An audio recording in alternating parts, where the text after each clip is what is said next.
Okay, we'll get started. Thank you all for coming. This is the first lecture. I'm Michael Sweet, by the way. I'm the dean of this school. Very happy to start the lecture series. Very happy to welcome the speaker that we have tonight.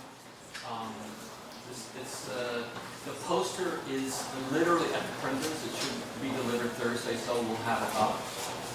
You can probably, the lecture series though and the events that follow after this are online on the calendar on our new website, which we launched beta on it's Saturday. So you can see the lectures there. The lectures will be videotaped, as you know, and they'll all be archived. That doesn't mean you shouldn't come, but if you're here, you've already come, so it doesn't really matter, does it? But the lectures will be on Vimeo. It's a higher quality product, and you'll be able to see any of the ones you haven't seen. You can catch up with the ones that you have. I'm not going to say much more except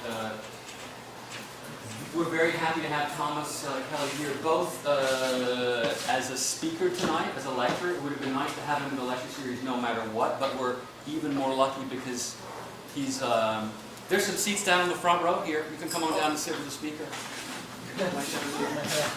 Orange one is just for you. Very happy to have Thomas Kelley here as a visiting critic this semester. I've known Thomas for, I don't know, 4, 5, 6 years. I have known him both as a kind of a maker and a producer, as an architect. Just by way of a short story, I really saw a lot of Thomas's teaching work maybe 2 years ago. There was an amazing conference done at Ohio State. I would say it's the best series of workshops I've ever seen in my life. There were 12 workshops conducted by 12 very, let's say, emergent young architects, all of whom disagree probably about many things, but they agree about a half a dozen or 4 or 5 things.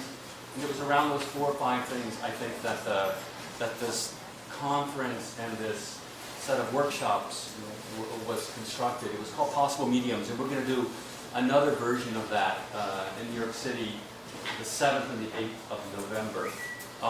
In any case, Thomas gave a talk at that and also gave a workshop, a drawing workshop that blew me and a lot of other people away. Just a spectacular drawing workshop. Kind of amazing. Really, really amazing.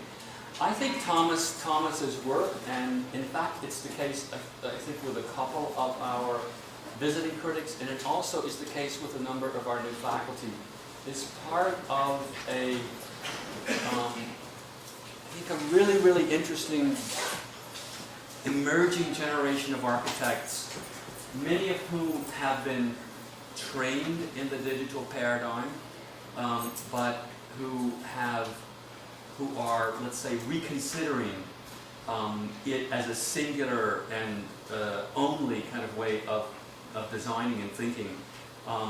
One of the things that I find really fascinating and exciting about a lot of these architects with whom I would affiliate, Thomas, is that they're returning to a lot of the, and maybe returning is not the right word, but they're reconsidering a lot of techniques and a lot of interests that belong to the discipline of architecture that seem to have been skidded over by the obsession with 3D animation software and fabrication technologies, namely drawing, problems of drawing, representation, a lot of exciting issues. So I think you'll see that when you see the work of Thomas's studio.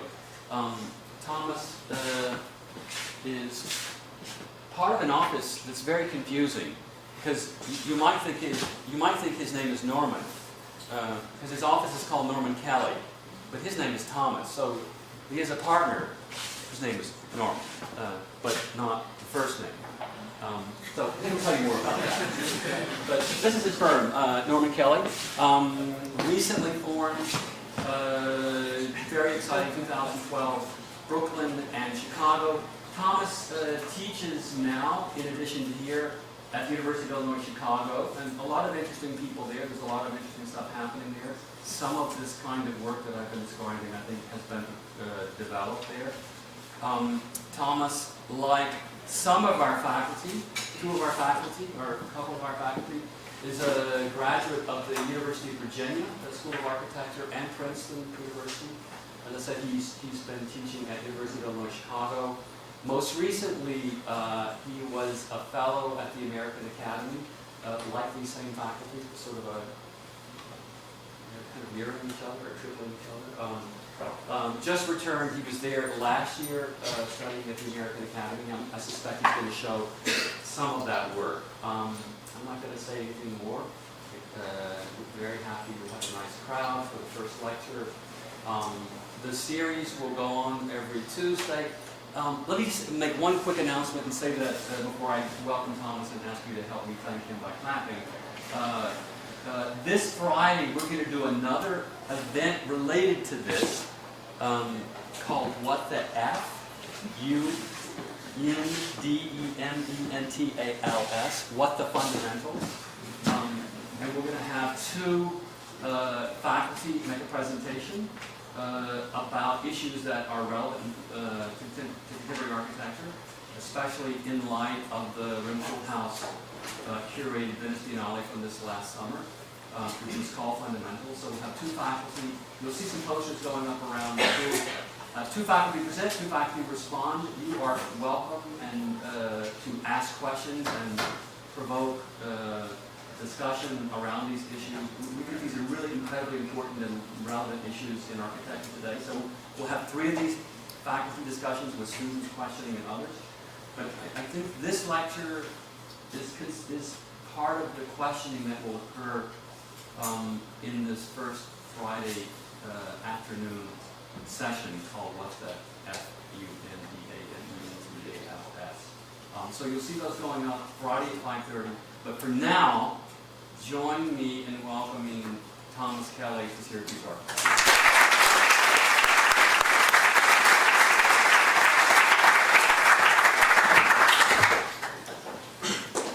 Hello. Thank you, Michael, for that generous introduction. Give me a second while I get settled.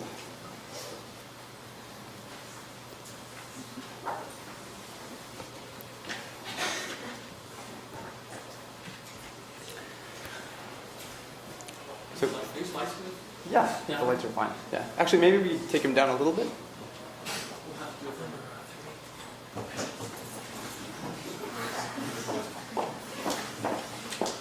Thanks.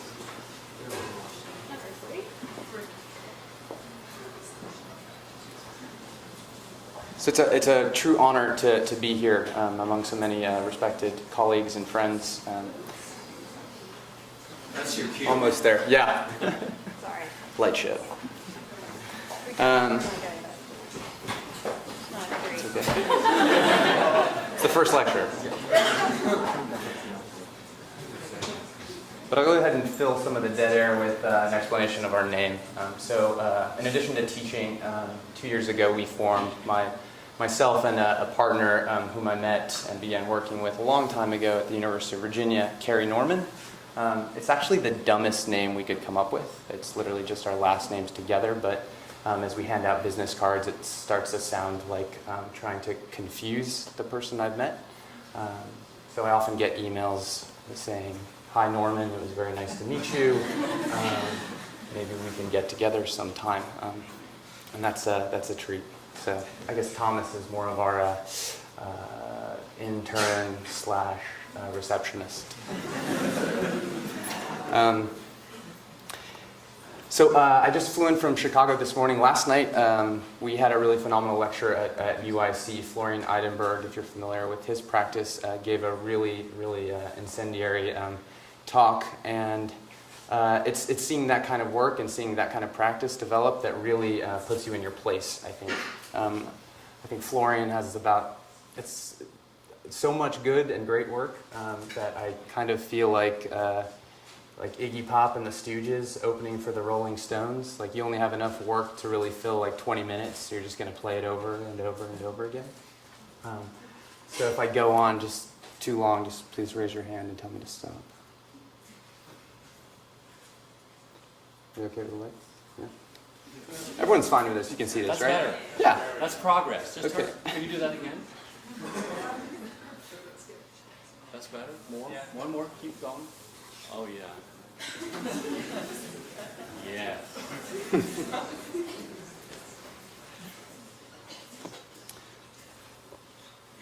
So to begin, like most of our talks, and again, maybe to make another Stooges reference, we try not to repeat ourselves, but we often like to begin with a one-liner. Tonight's one-liner reads, "Architects, like politicians, love the microphone." We are defined by the words we use to describe who we are and what we do. In addition, we are also defined by the words others use to describe who we are and what we do. But it's not that bad. So take Dean Speaks, for example. The words I would use to describe Dean Speaks are gentleman, erudite, tasteful. But again, that should come as no surprise, right? Classically speaking, however, this is what society calls rhetoric. The art of influencing the thought and conduct of an audience through language. Or perhaps, put more simply, the art of what you say, how you say it, and your ability to use it to get what you want. Oops. That said, we find that issue of rhetoric is both kind of the problem and potential with architecture. And that our interest in language compels us to say a lot of the same things differently. Sometimes a little drawl helps, sometimes a little philosophy. That said, it is safe to presume that our definition of rhetoric is not limited to just speaking or writing. In the end, we are visual people. And rhetoric in architecture is a form of self-representation that cuts across culture. It's a bit longer than the one-liner I was hoping to begin with, but I think it's a good place to start.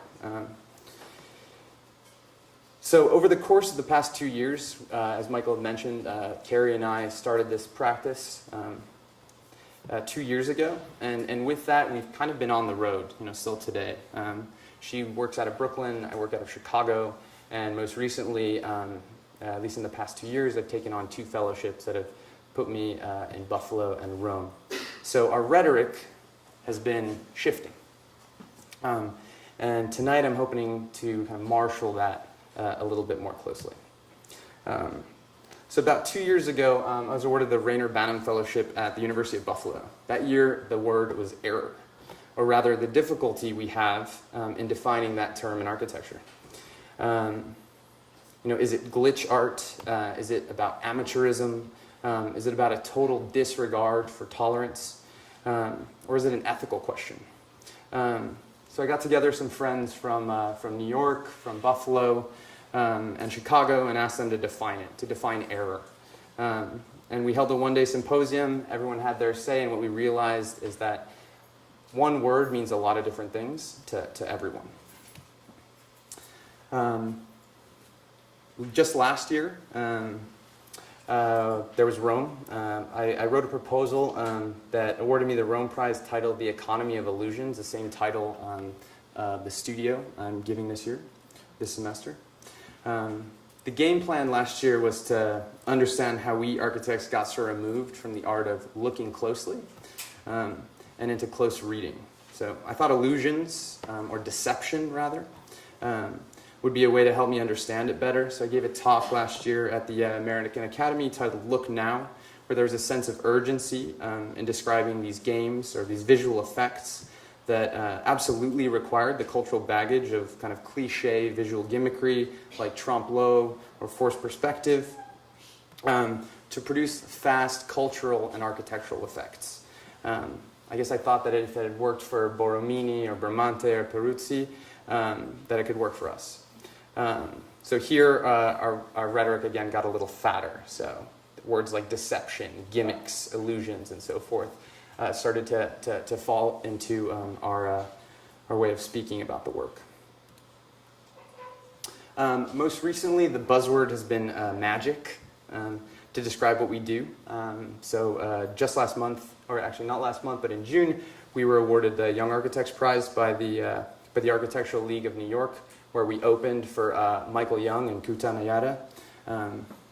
And in that lecture, we basically recited Michael Caine's intro monologue from Christopher Nolan's film The Prestige to describe how we engaged their brief of overlay. So we presented the work in 3 acts, and very quickly running through that, Act 1, where you take something ordinary or normal, like a top hat, you establish trust with an audience. And Act 2, taking that top hat and making it extraordinary by pulling something like a rabbit out of it. And finally, in Act 3, probably the most difficult, you bring that top hat back to normal. So essentially our rhetoric here was obsessed again with another one-liner, a one-liner against invention and for appropriation. In other words, I think to overlay onto history, you need some panache, some showmanship, and I guess the magic term kind of worked for that. Fast forward to today. Today I'd like to introduce this term. 2 years into this game of architecture, my partner and I are kind of still developing our rhetoric. So tonight I'd like to throw maybe not so much a one-liner, but more of like a jumbled one-liner to describe our practice, and that word is icon. Mind you, not icon, but icon. And I think at first, icon can be classified as visual deception, or better yet, and more easily understood by laymen, as optical illusion. It's a bit more robust than that. So to start, let's begin kind of with its most common definition. That requires me telling a little bit of a story. So in Pliny the Elder's Natural History, there's a chapter on painting. Pliny recounts a 5th century BC rivalry between 2 painters, Zeuxis and Parrhasius. As the story goes, Zeuxis pulls back a curtain to reveal painting so lifelike that onlookers gasped when birds pecked at its grapes, seen on the right. However, when Zeuxis tried to push aside the cloth covering Parrhasius's painting, the fabric turned out to be the painting itself. If the story is true, this is one of the first successful instances of trompe-l'oeil, or a trick of the eye, in which the painted object deceives the observer into believing it is the object itself. For the classical world, this was classified as the highest achievement of craft. So on the interior walls of Roman villas, you'll find interiors opening onto gardens. In the Renaissance, figures began to break onto space from the picture plane. And only later, I think, and probably up until present day, really, this sort of optical trick, this sort of visual gimmick, would be derided, a sham, kind of created by the cognoscenti to embarrass the non-elites. Yet I think there's another definition of icon which we tend to stray closer to. It's a little bit more expected and a lot funnier. And that term is borrowed from Hillel Schwartz's book, The Culture of the Copy, where he uses icon to refer to a North American hunting tradition, which began in the 19th century of crafting wooden bird decoys. These icons, or confidence decoys, as they were sometimes called, were not replicas of the species being hunted. There were those too. But rather replicas of other species placed among the decoys of the birds being hunted, so as to float a familiar scene. So one can imagine like a manufactured scene of mallards to lure a heron. So for us, icon is about context. It conditions its observers through familiar yet unreliable rules. It involves both technique and experience, deceit and conceit, trust and misdirection, ambiguity and articulation. Although the icon is mainly drawn or painted, it is not always 2 dimensions, wishing it were 3. That's too easy. The game is not merely about deception, but like a burlesque, the icon aspires to catalyze the credible into incredible. It is a performance from which the ordinary may be elevated. And to borrow a line from Dave Hickey, it makes, I think, the audience anxious in their collective failure to kind of get what the trick is. So perhaps to put it in more of kind of diagrammatic terms, I think tonight we're going to try and structure the work around kind of 3 terms: drawing, building, and vision. It's kind of a limited, kind of fundamental, almost reductive spectrum to describe architecture, courtesy of Robin Evans. So Evans tells us that out of imagination comes drawing. Drawing is then used to construct a building. And finally, building is transmitted to our eyes via projection or vision. However, we don't see it quite the same way as Evans. So in our practice as eyes, vision, or the manner by which our eyes process an object's qualities, things like color, luminosity, shape, and size, take precedent over drawing and building. And I think while architecture can be thought of as existing between two worlds, the culture of drawing and the practice of building, it is the optical conceit, or vision, where icon begins. Whether it be the desire to make confined space more grand or simulate 3 dimensions where there are only 2, vision comes first. I think vision is architecture's enabler, and most importantly, it enables the observer, you, to act as the intermediary between image and imagination, building and drawing, reality and representation. In architecture, this transitive idea is not a thing in itself, but a relationship between things that acts like foresight. And perhaps this is why vision is often referred to as projection. So what's interesting is that diagram actually doubles as the very kind of simple diagram of a single point perspective. And on the left, we have a single eye observing a pyramid or building. At the far right, in the center, we have a picture plane that intersects the sight lines emanating from the eyes onto the actual pyramid. So I'm going to begin by showing some two-dimensional work that shows some insight into how our practice uses vision to preface drawing and building. So this is kind of the way we often get motivated.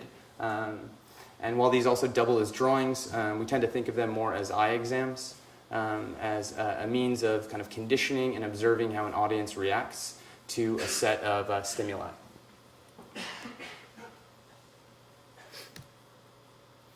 So I think it was it in the spring, Kyle? In the spring, there was an exhibition that was held in Ann Arbor as part of the Possible Mediums group. And remotely, Carrie and I submitted just 2 drawings at postcard-size scale. There were 150 of them. They were all framed. And the idea was to kind of float a scene that presented 150 seemingly identical images. Yet upon further review, you would start to notice that this image of a view from the inside of a bell tower looking at the exterior of that same bell tower started to kind of flip. So new looking at old, old looking at new. So the image on the right would have been shown only once, and the image on the left 149 times. This kind of same drawing then gets applied later. And so you see it sort of functions in the way like an Agnes Martin painting does. Like you have to get really close to it to really start to, I think, appreciate the subtle differences. Again, we do these sorts of things not knowing how this necessarily relates to drawing or to building, but rather it's kind of interesting for us to, again, kind of observe how an audience engages a field of self-similar images. Sometimes it's just a single image. Again, architecture these days seems kind of obsessed with piles and kind of the registration of parts at different scales. And so we'll kind of use kind of this eye exam structure to, touch on narrative. We'll also use it to obsess over, certain, I think, geometries, certain features applied to geometries that tend to kind of negate or avoid kind of specific orientations. And just last year in Rome, we played another game as part of the Cinque Mostre show. Essentially, it gets all of the fellows to try and collaborate really quickly. You have about a month to kind of put something together to present.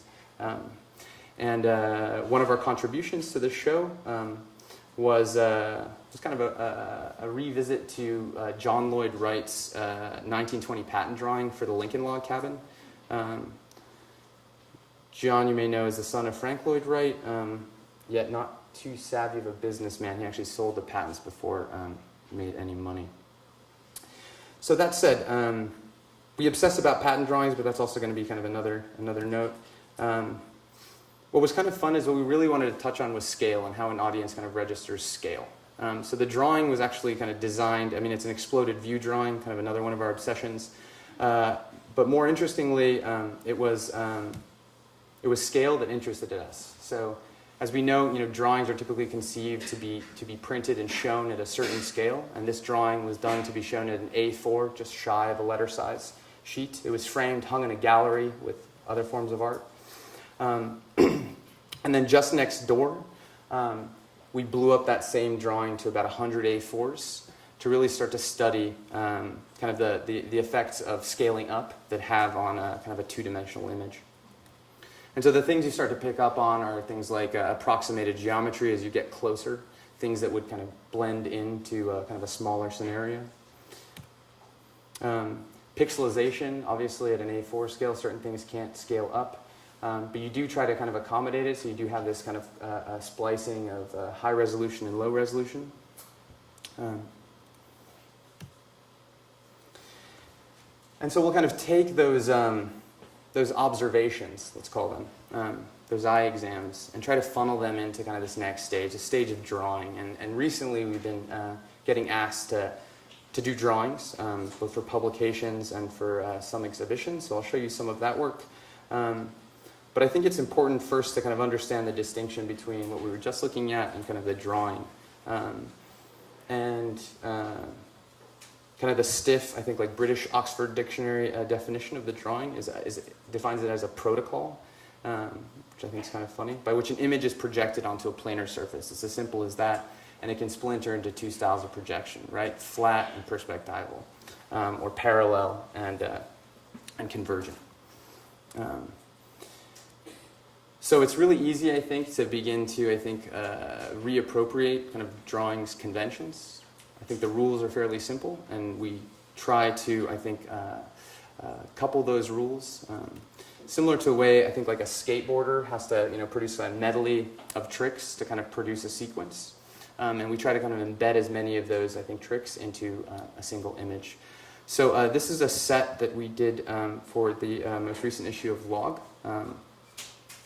And it touches on a little bit of a kind of an interest in self-representation. So what happens when you ask fairly banal archetypes to kind of draw themselves? And so what we did was we would take something like an archway and then couple it with a self-portrait by Parmigianino that is kind of a convex projection, and start to see what would happen.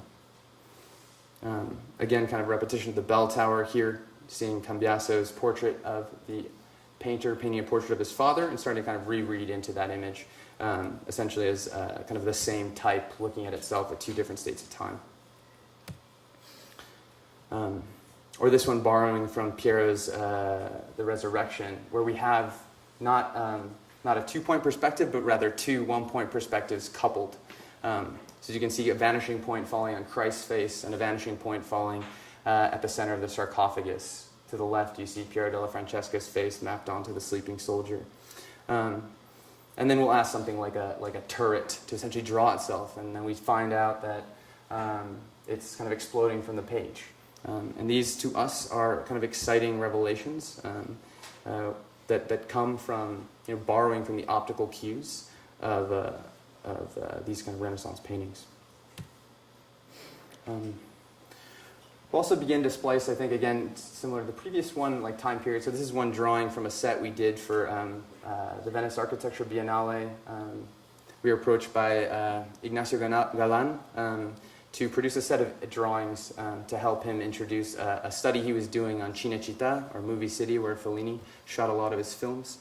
And the idea was to try and kind of couple kind of two, let's say, familiar architectures into one image. So here you see Sebastiano Serlio's Scene for a Tragic Set mapped literally onto the entrance of this fascist compound.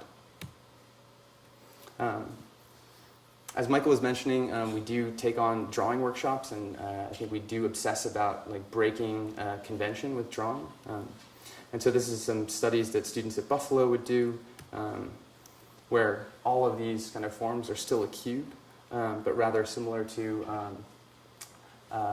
like ink blots, we start to kind of generate kind of new, more flattened, I think, projections. Similarly here, we'll obsess about why spheres are kind of stubborn forms.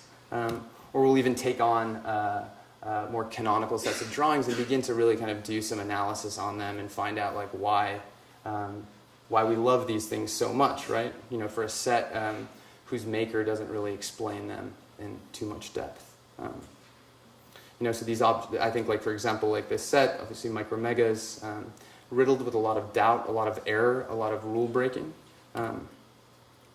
So, you know, objects change course mid-object. Section cuts disregard positions in space. And dash lines often get foregrounded. And these things are kind of exciting because I think they at least start to set up modes of operating at a different scale and a different resolution, especially with regard to making that transition from drawing to building. So this is a line we tend to come back to. It's from John Haydock, and it reminds us why drawing, I think, is so important. So I'm going to try to limit like the amount of, let's say, failed competition work to just one project. That said, though, we kind of look at those kind of failed building competition projects as actual really successful drawing projects. So it's about kind of switching the metric by which we kind of interpret the work. So here, just to highlight one of those drawing projects, this was a competition entry for the Land Art Generator Initiative in 2012. So the charge of the brief was to produce sustainable art, and the site for this was the Fresh Kills landfill in Staten Island. And with this project, we began by obsessing about shape, not sustainability, balloon shapes to be more specific. And not just our own fascination with the balloon, but maybe a larger cultural obsession to try to tie in, I think, an obsession with geometry to let's say, a broader audience. So we begin with this story, or let's say this misreading that a lot of us have with regard to Around the World in 80 Days, where people often think that Phileas Fogg's journey was by hot air balloon, when in fact it wasn't. That said, that iconic image does fulfill this visual nostalgia for whimsical beauty of a floating mass, and we find this image like far too romantic and too appetizing to deem as simple error. So we kind of accept that misreading and we move forward with it. And as is the case with most of our projects, we tend to choose kind of the easiest geometry to work with. So if we're talking about balloons, we're talking about the lowest resolution one. Again, just an example of how we typically kind of frame these drawing projects. We kind of treat them like exploded books, children's books. Rather than describing like a site plan as a site plan, we'll describe it as a treasure map. Again, the potential of, I think, language to kind of reframe the reading of the image. And to fulfill this kind of quick sustainability aspect of the brief, was largely about just coupling like a very kind of known technology with this obsession with like an oversized helium-filled teardrop. And so the two most common forms of wind energy are driven by these two axes, the one on the left and the right. So vertical axis wind turbines and horizontal axis ones. With our submission and this obsession over a balloon, over Phileas Fogg, we realized that the balloon actually offered maybe a more nuanced potential for this type of technology, producing kind of an infinite amount of normal axes, or vectors perpendicular to a plane. Again, here's where we get more into patent drawings, speculating on how wind technology borrows from existing models by scaling down turbines into these microscopic hair follicles, which are then arrayed across this balloon surface. But I think one interesting thing to point out is how inefficient our entry actually was. Climate specialist was very quick to let us know that, but we took kind of inefficiency as opportunity. Because I think inefficiency is only inefficient if you measure it based on quantity. So one of our figures illustrates that to produce the equivalent amount of energy, five horizontal axis wind turbines, we would need approximately 70 of our balloons. And that becomes kind of fun and an opportunity to actually produce more than the brief wanted. So we develop a field of balloons, a field of balloon forms. So the setback is our advantage now. And so kind of towards the end of the project, we kind of return to this classic image where we start to kind of double, or rather collapse scale. These cluster of balloons are movable and familiar at the same time. So the aim of this project was rather not to tell a story about flight or expedition, as happens in Verne's story, but rather kind of through a similar, let's say, misreading, tell a story about multiplication, reconfiguration, to produce familiar, yet novel, I think, moments of iconicity.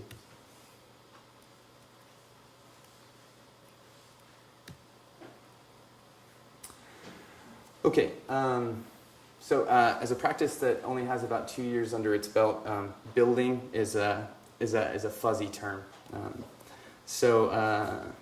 At the start, I think one needs to kind of dismiss this notion of building as being just structures with roofs and walls. I guess our goal really with some of the projects I'll be showing you is how, let's say, these kind of vision tests, these drawing studies really start to kind of inform how we approach building projects. So kind of to get warmed up, last year we had, or last summer rather, we had the opportunity to take on a really silly project for a tequila company where they essentially give us a tequila barrel and ask us to make art out of it. We weren't the only architects involved. I think Paul Preisner was actually a part of this as well. And the barrel didn't necessarily trigger anything in us at first, but rather kind of a single image, and a very familiar one. So this at the top you see, it's kind of the 1915 Edgar Rubin vase, or figure ground vase, which was used as part of kind of psychological treatments. And the idea of potentially kind of, say, removing familiarity from that kind of novel image. So at first we realized that we didn't want to show a barrel, so you remove all of its kind of barrel features. You take its tension rings and turn them into compression rings on the interior. You remove all seams from the object to create just a smooth surface from which to then map these kind of two images on it. What's kind of compelling is that it produces new ways, I think, of, let's see if it starts to work, of engaging the object. So we found that when exhibited, it needed to be in a space that one could really walk around, and it wasn't just interesting to see the object, but rather to see kind of the groups of observers kind of doing this rotation about the object. And blurring, let's say, starting and stop. Just last year, we were also invited by Chicago's Early Learning Foundation, a bilingual preschool from ages 2 to 4, to design and fabricate a playhouse for their kind of 30-plus students. It was a really fun opportunity to take on what we thought was a pretty clever interior, yet on a modest budget. Here you see this kind of interesting outline from the 1960s kind of condominium first floor that the playhouse is located in. It really has just like two distinct features, I would say, like a highly articulated interior edge and two load-bearing columns floating like a pair of eyeballs in the middle of the playroom. So our first response, essentially noting that we would have to float the playhouse somewhere in the room, was to just scale up the west column from its original dimensions. And so we zoom into the column, we see that kind of 8 shapes get wedged in between this false exterior column and the true interior one. So here we see the object closed, and then here exploded. And the idea was to create a light enough structure that children would be able to actually pull these parts out from this false column, leaving kind of a space in between with a couple ladders for students to climb up and produce puppet shows, and for teachers to store things inside. And so while this at first, like say, was the kind of the gimmick that allows us to kind of build the piece, the kind of exterior cladding, which was done entirely in MDF, allowed us to take on, let's say, one other variable, which we kind of called an educational relief graphic. Again, kind of starting with very primitive geometry like the balloon we saw before. The shapes kind of shift in graduating complexity to produce stars, Lucky Charms, and animals. So you can imagine a child kind of running through or kind of standing at the base of the object and kind of looking up to kind of produce kind of more legible figuration. Here you see some shots of the piece. Again, we try to shy away from color as much as possible, so here you see a desaturated background.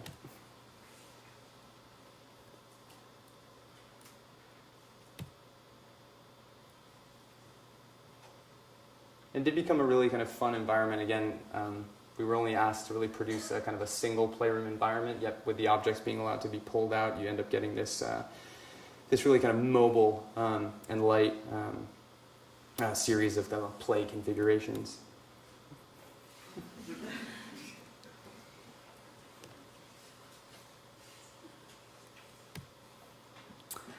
Okay, several of our projects tend to begin again with like a fascination with a single image. So as previously you saw this kind of obsession with this Gestalt image.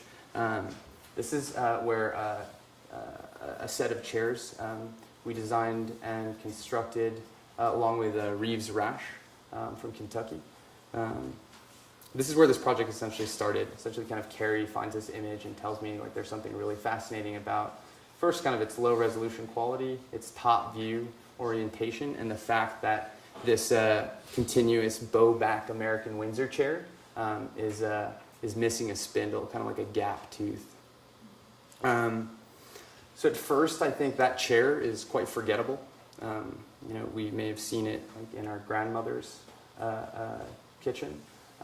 Yet at the same time, I don't think it's a forgettable image. So here potentially is where that kind of initial rhetoric of error or wrong begins to kind of pervade kind of the built work. And again, the obsession always begins with drawing. So we tried to do as little design work as possible. And we did so by recuperating a set of drawings by Dr. John Cassay from a book where he painstakingly measures and draws and documents a series of American Windsor chairs.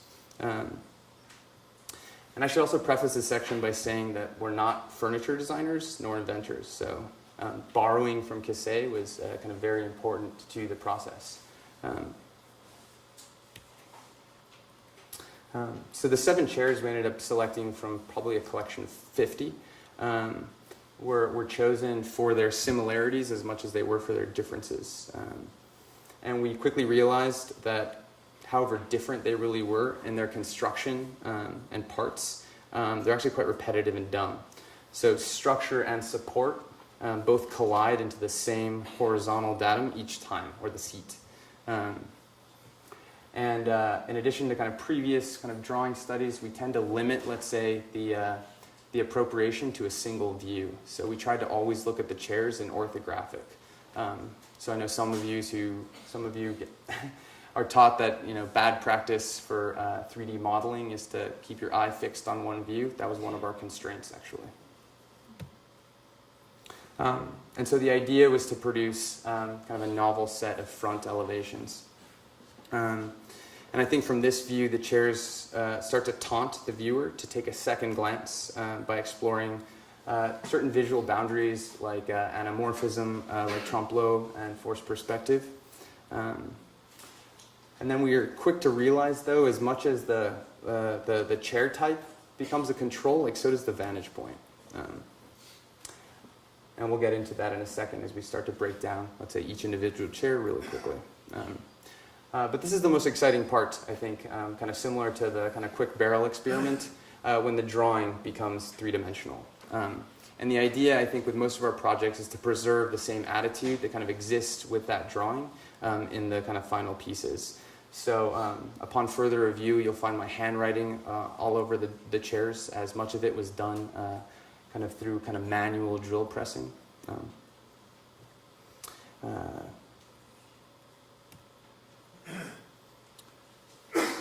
So while I think the set can be read as kind of a collection of misfits, I think upon further review and as you begin to isolate one chair from the collection, you can start to, let's say, read the error at a totally different scale and in multiples potentially. So in this case, the settee or a double chair or bench, however you want to call it, essentially collapses two elevation views together. So it was kind of designed in front elevation, but then you realize moving to 3 dimensions, there are a lot of issues you need to contend with, like how do you negotiate the 2 center legs? Which one goes and which one stays? This is Carrie's favorite chair. And here, again, just drawing from some studies we did in Ohio, where we started to play with kind of fixed shadow projections. We lightly engrave onto the seat kind of a fixed one. So when kind of actual light in the space is hitting the chair, it starts to, I guess, try to subvert that view. I think one thing to note too, with moving from the previous one to this one, is also this this measure of subtlety. I would say with the previous one and this one to some extent, you really start to kind of register the change that's been projected onto the chair, starting to kind of defamiliarize it.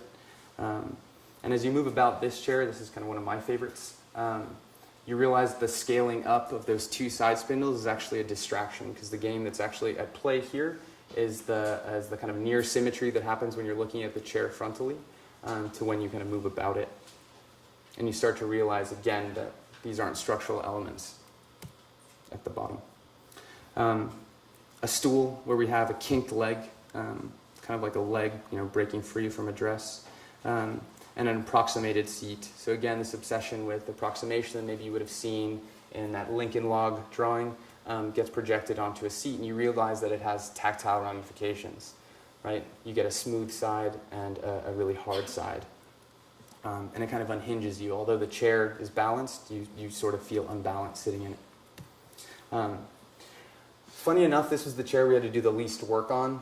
This is actually a desk, and all we had to do is tweak some of the proportions so as to float that table over top of an existing table. So like I kind of imagine like a drunk family member having his own bar car like on the table in addition to whatever meal is happening.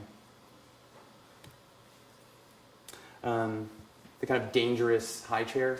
At the same time, while the original design really only calls for a specific amount of structure, here we kind of triple it to produce kind of the illusion of a ladder or a child being able to climb up the chair. And again, probably the least subtle of all the chairs. This is really the only move happening on this chair. A tweak that Reeves was able to conceive of very quickly, kind of on the spot, based on like a sketch. By running a dowel kind of through that joint, you're able to actually structure the chair so you produce the illusion of precarious structure, while at the same time playing with, let's say, correct proportions and kind of a rather kind of banal kind of looking chair. So most recently, I think we're really trying to find a way to, I think, take that, let's say, linear diagram of going from, let's say, vision to drawing to building and try to kind of collapse it into a series of projects that allow us to draw, but allow us to also project kind of architectural environments. And that, I think, recently has led to drawing on floors and walls. So the chairs in and of themselves, they're a collection, they're represented by a gallery. That's one part of the project. I would say the other part of the project is how we choose to exhibit them. And each time we exhibit them, we try to do something different. So we take as many opportunities as we can to kind of lend kind of our interest in drawing and projection onto display. So on the left, you see how the chairs were organized for the exhibition at Buffalo. And on the right, how most recently, just last October, how the chairs occupied a volume gallery space in the West Loop of Chicago.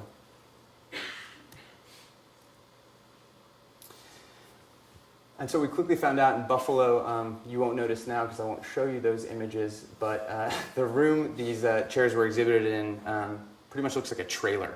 And so we spotlit a drawn chair onto the floor. We actually ran out of money for a chair. And so we actually kind of used that setback as an opportunity to do a drawing, and to then also understand that had we produced a table, I don't think you would have really been able to appreciate the three-dimensionality of the chairs. Again, presented as a set, originally designed as a dining set. It was kind of exciting to see them kind of take on almost like a persona in this kind of Dogville sort of space. And one thing to note, I think, which is really great, because we're doing a lot of these, let's say, painterly effects projected onto a chair. They're all functional. They're all kind of level out.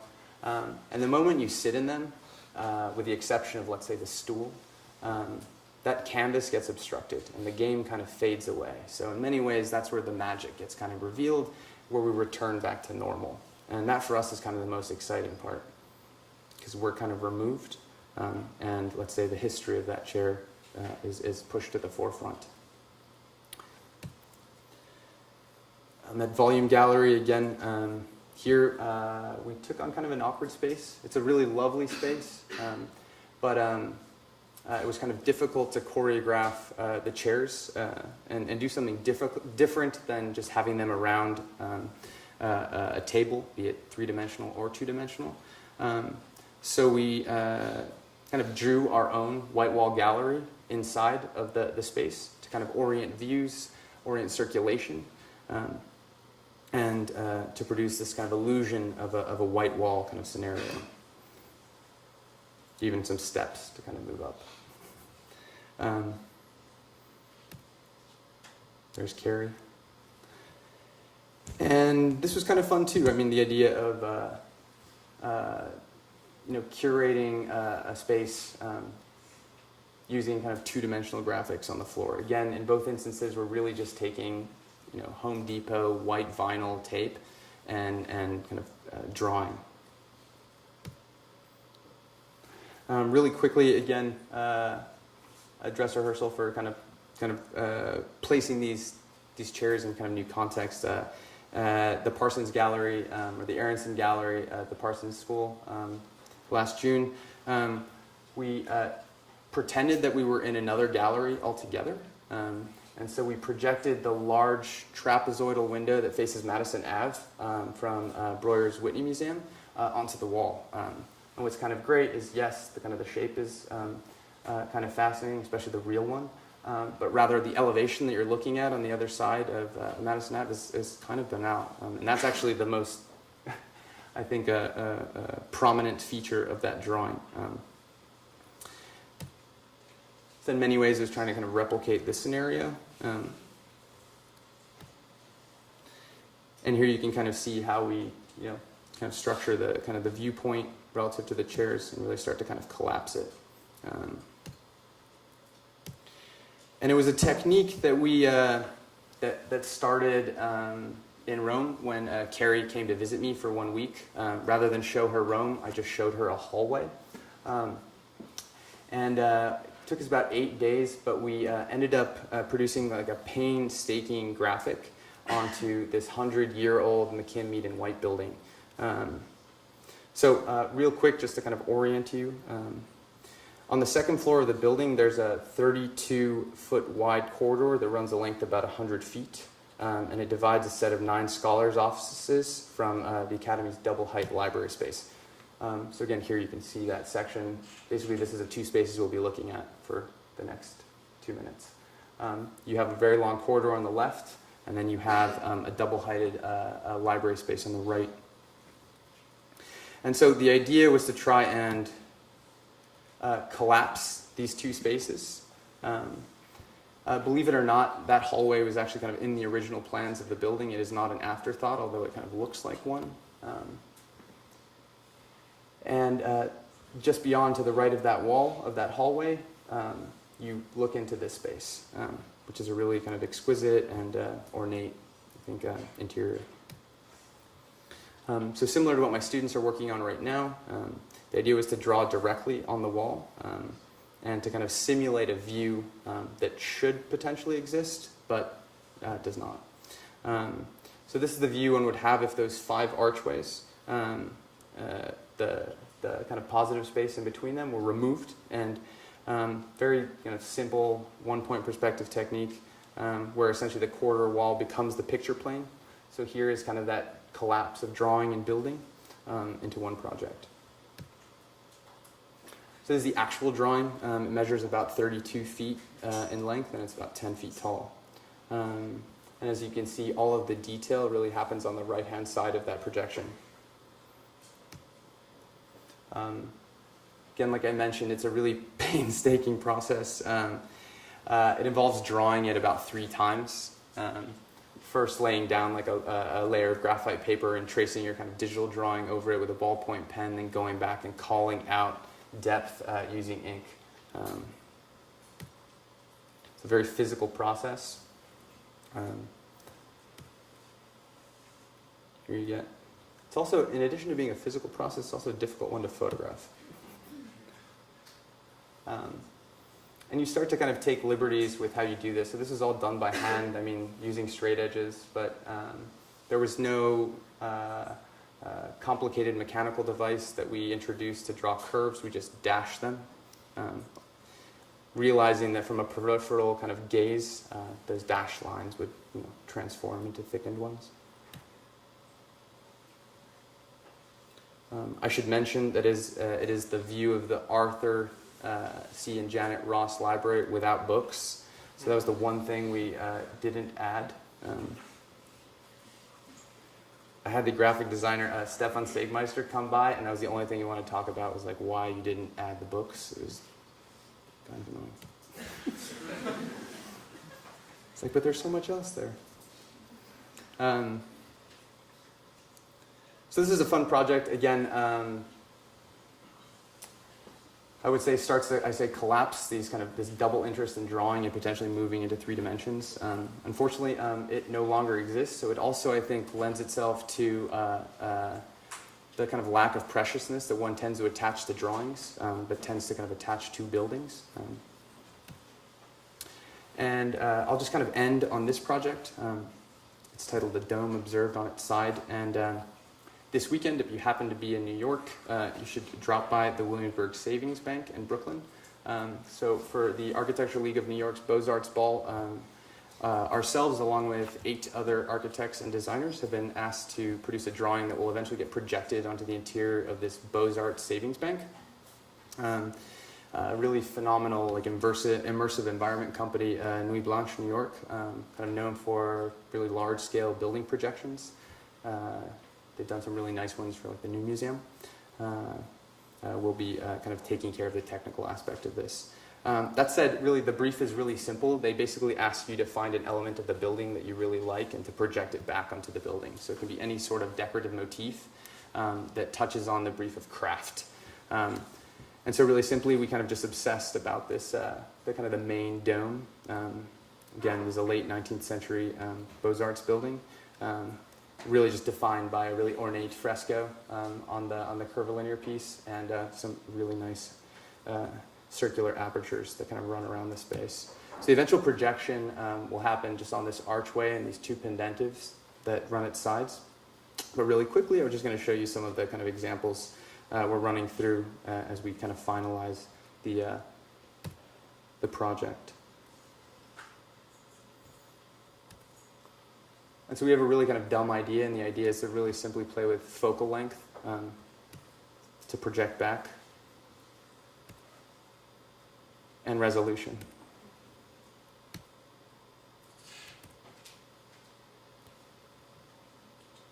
Oops.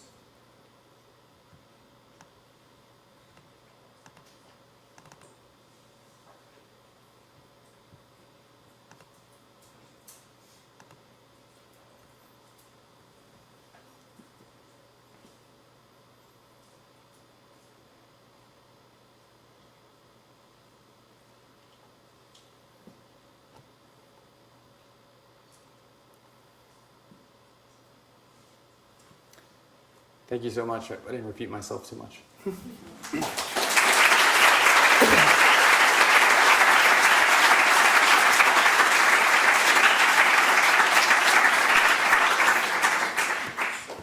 take questions? Yeah, sure.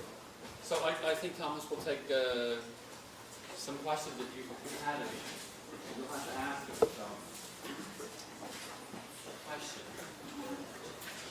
Anne. Thanks a lot.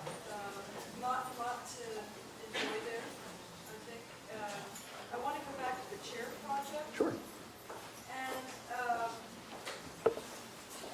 can't help but, of course, think of someone like Venturi and his work and use of scale and misappropriation and so forth. And I'm wondering, would you claim that there's a similar or perhaps different sense of irony in that project or any of your other work?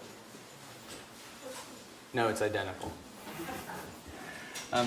No, I think Venturi for us is definitely a role model, I would say, as well as I think some of the other artists kind of working in his time, like Roy Lichtenstein would be one. I think for us it's about kind of working with, let's say, a familiar kind of history, precedent, or narrative, but at the same time trying to drive somewhat of an internal polemic, so you really can't move beyond kind of the constraints that are set up within that project. So it's about, let's say, kind of outlining a set of variables from which to really kind of look at the project, and that's something that I feel like lends itself to Venturi's sense of irony. It's problematic because I do think that it suggests a sort of insider kind of joke that's being played. If you don't have the right education, the right knowledge, you can't necessarily comprehend what's going on. But I'd also like to believe that at the end of the day, again, with, let's say, some of these eye exams we do, that we're going to find other things out that necessarily aren't, let's say, part of the wheelhouse of that project. Could I'm the dean, so I can follow up with a question. I don't have to ask it. Great question. I'm curious. Do you agree with Anne that your work is ironic? I'm curious because clearly Venturi is ironic, and we're at the moment, the Sure. Kind of introductory moment of postmodernism, whether it's '66 Right. or '72 or whatever it is, but. Is the sensibility of your work one of irony or not? And if it's not, is it a different kind of irony than Venturi? I mean, I think maybe is that what you were getting? Because I don't see it as ironic. I don't know. Is that? I'll try to follow up with the same question. That's good to ask. I hope it's not ironic. I think we prefer witty. Because I think irony, lends itself to alienation. Right? It's about saying we're having this conversation, and either you're not involved, or you just won't get it. And I don't think that's the intent of any of the work. Which is why oftentimes it's a little painstaking for us even to begin to explain some of, let's say, the intricacies of getting that work to kind of arrive where it's at, because it does require, in some instances, an understanding of things like, which we find very basic, but maybe not everyone does. Like parallel projection, that shouldn't be that difficult for this audience, but you can see how in a room full of like religious scholars, it might be a little tricky. Or maybe not. Other Ted. Thanks also tremendously for the talk and the images in the talk. I guess I'm struck by maybe three things. One is trying to put in front of us the relationships between what we see in certain views and some kind of apparently constructed reality. And it's in many respects flipping what we think to be what we see and what we draw. In many respects flipping that. But two things. One, clearly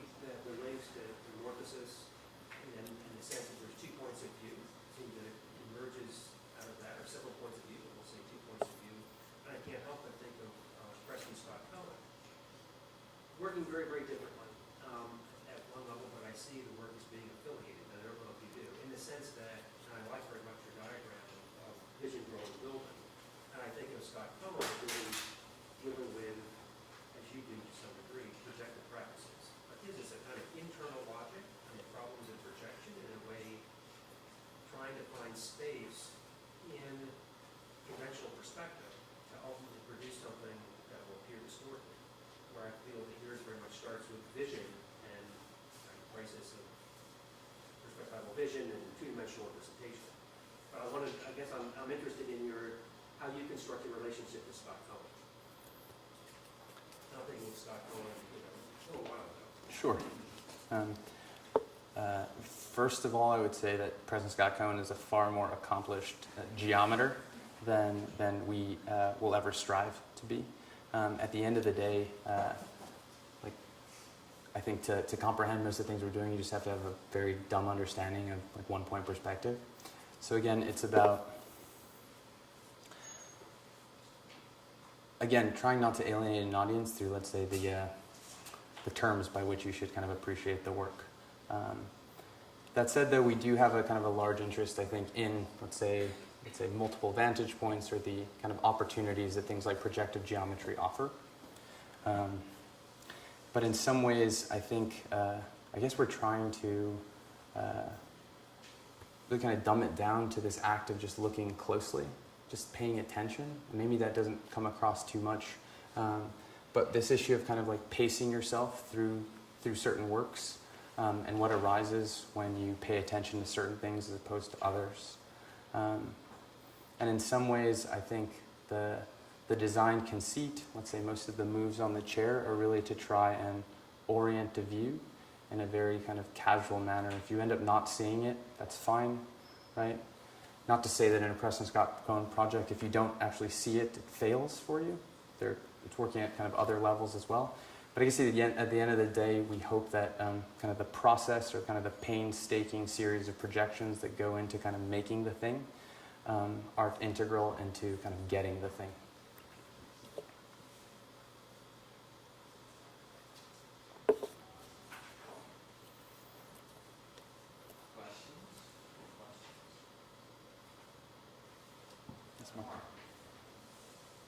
Thinking about the irony question, which I never saw Turi as all that ironic. Certainly witty and certainly tricky, but ultimately he delivers. So you might say that his rhetorical strategy is something like not that, but this. So you get the this, and the this is captivating, and there's still some kind of assertion of, let's say, values or taste or something like that. Whereas I was thinking during your presentation when you started talking about rhetoric that tell me if this fits or is totally off base. But it seemed like the primary rhetorical strategy was not that, but this. So the opposite of rhetoric. Right? And one of the things that happens with that is you always end up in this kind of alienated condition where you're not quite there. So in the way that I say he always delivers and says, okay, here's a kind of taste, or here's an aesthetic, or here's a renewal of antiquity. Here's Rome in Las Vegas. It seems that I keep sensing this move of not that, not this, but that, and then the that is sort of out of reach all the time. And there's a kind of inconclusive quality to the work. And I think right now we are kind of happy that there is, in many ways. Again, we haven't had many opportunities to kind of scale up the work to really kind of test that versus this. And we're also, I think, working with, again, like mediums that we aren't necessarily professionals at. So is this kind of level of amateurism and trying to kind of resituate it, recontextualize it within, let's say, an architectural kind of discourse? I think that would be the desire at the end of the day, but I think the inconclusiveness is kind of part of the research project. But it does. I think anytime like you start a pitch with with something like error or wrong, like you're already kind of in that camp. So I think you're also playing against with I think the baggage that tends to get associated with these terms, and that, I guess that's at the end of the day why we kind of like them, to begin to kind of just engage an audience, because we all have kind of sensibilities attached to that. Yeah, and by all means, yeah, the goal is not to be ironic. Hi. Hi. Thanks, Paul. Sure. I'm also interested in this, in hearing you project on what the scaling up of the work would look like. I mean, obviously these projections are going to be at a large scale, but more thinking larger on the building project and what it would, what does it actually mean in terms of larger architectural manifestations. We talked about building being kind of a fuzzy term for you now, but if you had to project forward to what it would be more concretely, what would that be? And I guess that kind of relates more. It might relate more to contemporary Scott Coyne, where he's talking about the core of architecture hasn't really evolved since the modernist era, and we're still now kind of most of these projections are like wrapping the core of what buildings are, but he's trying to use his projections of perspectives and to create different types of internal spatial organizations. Sure. I'm wondering whether your work is going in that direction or if there's another direction. I hope not. I don't think we are looking at these techniques as like, let's say, form-finding exercises. I don't think at the end of the day that's really the interest. In many ways, like after spending 11 months around a lot of optical games, you realize that the illusion is really only meant as like a first act, right? And so in many ways, I think we're looking at all of these as first acts to then kind of present other things which are of interest to us, right? I don't think you can kind of open your bit every night with a little like trick, or it gets gimmicky, it gets repetitive. But also what fascinates us about the one-liner and the ability of that one-liner to become kind of or expand itself into kind of a larger narrative. So I don't think we would ever let kind of this process kind of guide a building project. But let's say similar to the way like Peruzzi's frescoes at the Villa Farnesina are not like the only thing happening in that building, right? They make certain rooms interesting.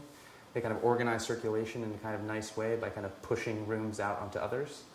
Like it's kind of one mode, one game that's happening, I think, amidst many others.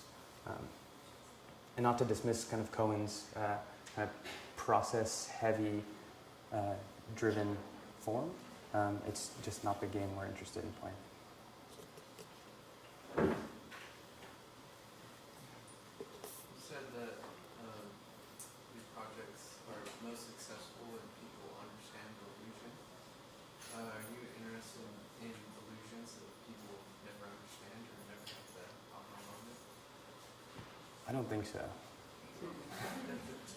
No, because again, I think that places the work back into kind of this potential realm of irony. I think at the end of the day, it's, I think actually like beneficial and more fun when you can actually explain it and then have someone experience it and then have them kind of explain it to someone else. It becomes this kind of fun game of telephone. And I think that's how potentially the one-liner kind of grows and produces an audience, is that it's kind of fun to, and potentially funny to be able to comprehend it and explain it to someone else, right? There's nothing worse than hearing a really good joke and then not really being able to deliver on that joke. You know, you had to be there. I don't like those kinds of jokes. They tend to be long ones.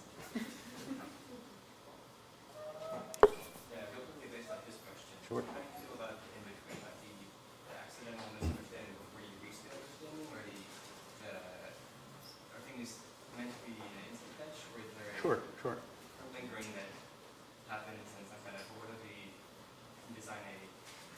Yeah, I mean, that's something that came up a lot with like the research on error, is that there is this kind of liminal threshold, like what constitutes a mistake and what constitutes, let's say, a deliberate understanding of that mistake. Like there's a whole genre of art devoted to it, without trying to discipline the glitch. And I think that's exciting. I think it really is. Like, you know, Reeves was the one who came up with like the precarious structure moment, like in that chair, and that was kind of quick and accidental. Like we had made a really nice chair. We were like, shit, we forgot to introduce error. And it ended up kind of working out nicely because it was subtle. It was a kind of a very subtle move. And that was accidental. Thomas, do you think that I'm still obsessed with Anne's question? Sure. Well, because in a way, I think a lot of the work, I think, let's say that I would do, you and a number of people involved with playing around with, are rehearsing for some people who've seen this stuff before, some issues and some techniques and even some historical problems. But I think the real, so the Venturi question comes up. Yep. You know, is it Venturi from complexity, contradiction, and architecture, or are we talking about, let's say, learning from Las Vegas? Because you mentioned Dave Hickey, and I know you've been teaching at UIC, and there's a kind of Hickey cloud. The one-liner and the Hickey quotes at UIC are very prevalent. It's kind of part of the for me, the peculiar and fascinating thing is Venturi, it seems, is reliant on a kind of an audience that knows. Sure. And that audience that knows is an audience that gets it. You know? It kind of gets the jokes. They're not really one-liners because to get the joke, you have to know the whole kind of history and replay it yourself. One-liners is different in a way because you can't depend on the same kind of audience Right.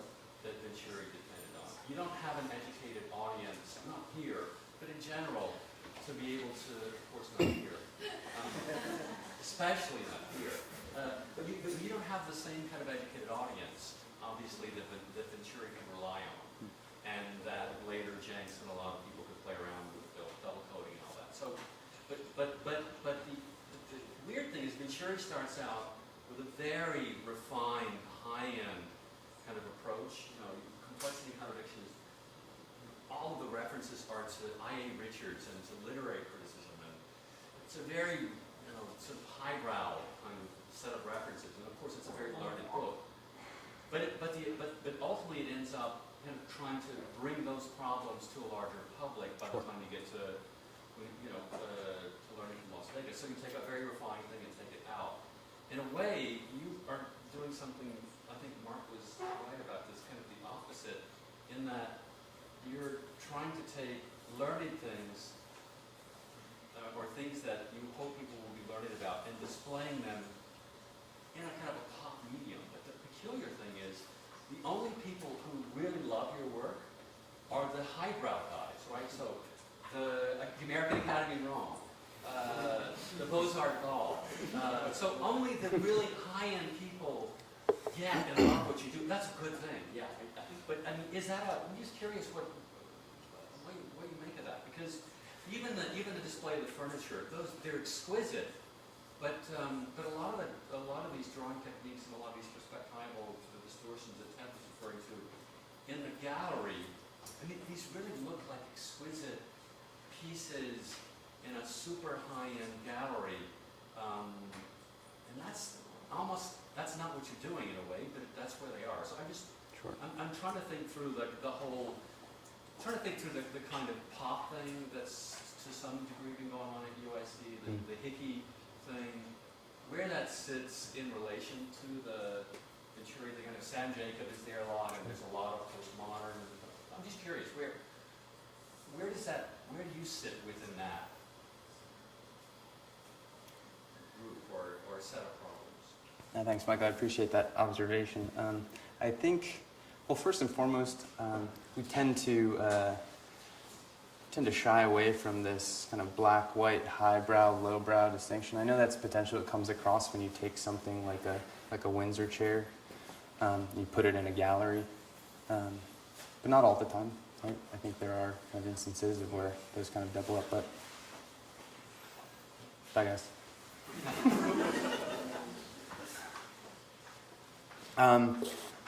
You know, and like in the interview we did with Kipnis for the chairs as part of the catalog, he's really quick to point out that we're in the multiple readings game, and I think we're actually in the kind of confused multiple readings game, because I think we, on the one hand, yes, kind of appreciate a learned audience.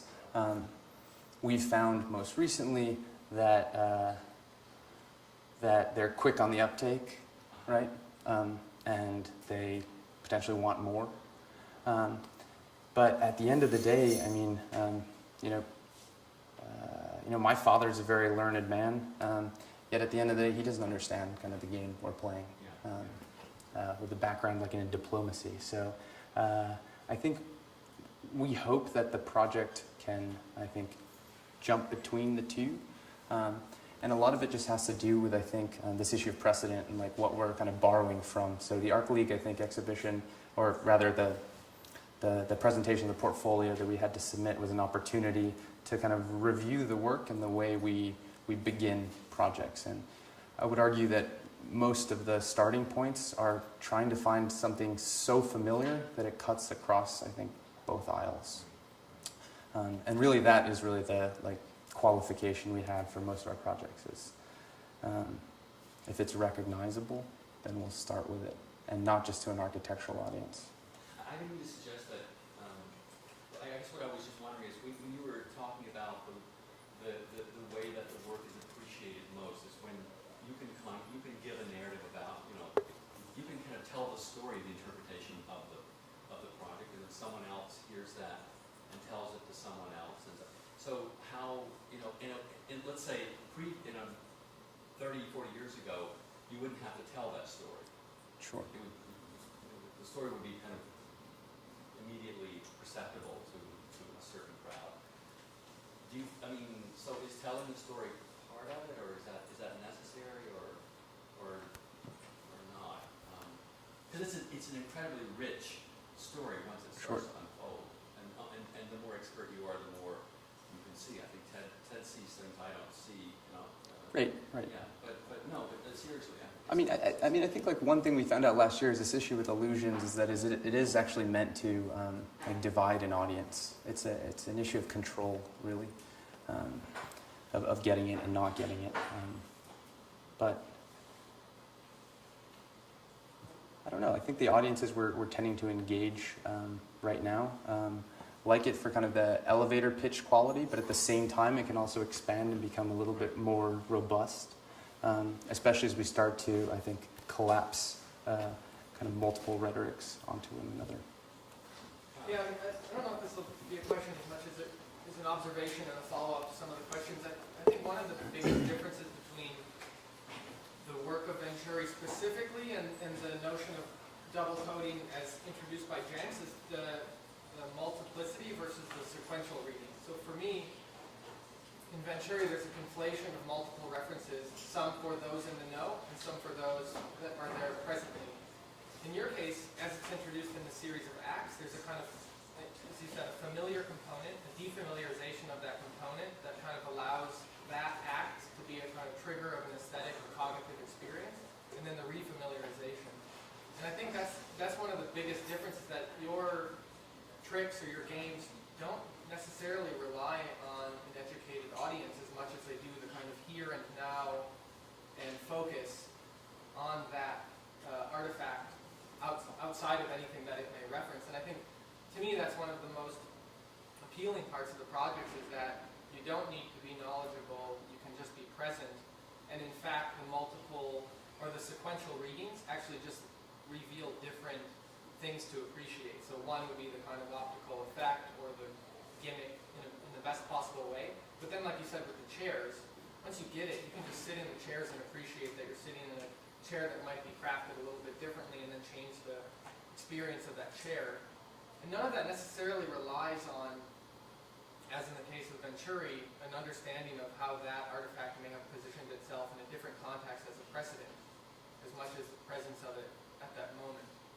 So again, I don't know if that's a question or observation or comment or anything you want to talk about, but just some thoughts to follow up on questions that have been put on the table.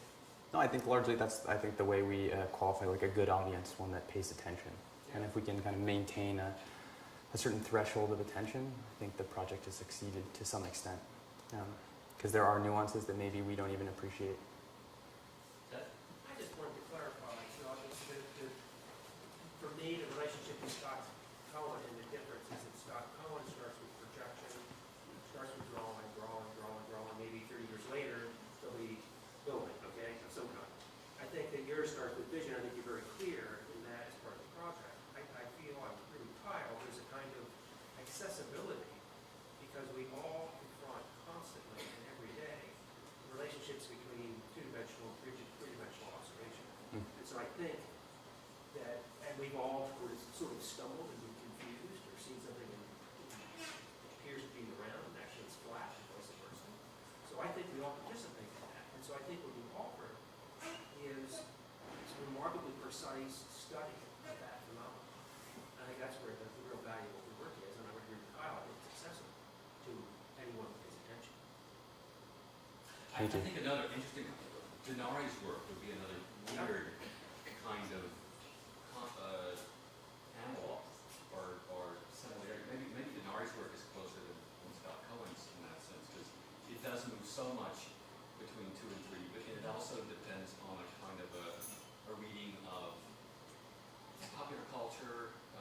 It's more obviously more purely graphic, and when it moves into 3D, the moving into 3D is the illusion. There you go. Yes. I think to kind of follow up on that, I think in some sense you're like with the Shapeshift Evolution project, the most sort of uneducated audience, which is just these children in a daycare, like they're Preschool. the most uneducated audience possible. But by having this tactile experience with the project, they become your sort of most appreciative audience of all. In the sense that they constantly play with it and they sort of become this learning device of understanding shapes and three-dimensionality. And if you think about it that way, it's incredible. That's actually our most used, let's say, analogy for the work we do is that we're trying to, I would say the audience we typically try to target is a child, more often than not. Like currently we're working on a new set of furniture called like Hiding in Plain Sight, which tries to take on like children's affinities for terrible hiding spots. And it's producing like a set of furniture that is essentially trying very poorly to conceal itself, right? So it is, let's say, at the kind of most bare bones, trying to like a filtering of, let's say, a series of somewhat kind of complex techniques through the eyes of how, let's say, a child would look at it. So like I also teach a design seminar at UIC on like childish acts of representation, where we'll kind of take Zarapolo's sequence of images of the kind of choreography of how to work through the Yokohama ferry terminal, and then parallel it against a choose your own narrative kind of story, and begin to kind of see how those kind of couple each other.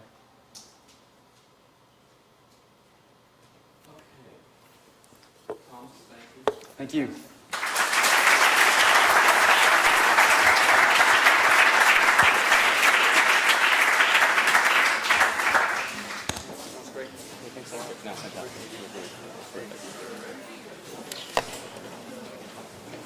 Thank you so much for your help.